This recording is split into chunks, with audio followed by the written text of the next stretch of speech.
Работы по подключению газа к частным домам идут полным ходом. Голубое топливо в Шали уже подвели к 45 участкам, а всего в этом районе до конца года планируется газифицировать еще 240 домов. Данную работу проводим, как я сказал ранее, по программе догазификации.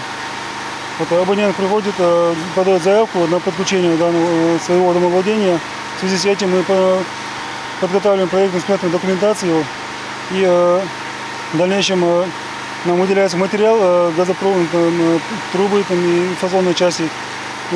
Последовательно мы производим работу по догазификации. Для участия в программе догазификации достаточно подать заявление в один из филиалов газовой компании или через портал госуслуг. Для этого необходимы документы на земельный участок, паспорт и СНИЛС. После подачи документов в филиал выезжают инженера, проектировщики.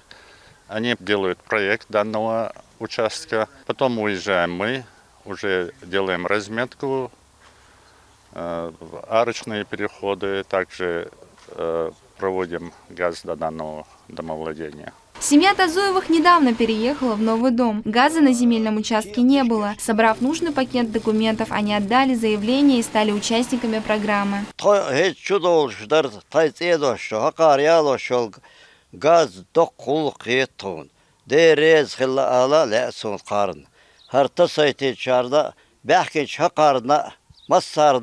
Всего в этом году в республике по программе дегазификации планируется подключить к голубому топливу более 3500 абонентов. Диана Хармуш, Адам Яхьяев, Аслан Висхаев. Неделя.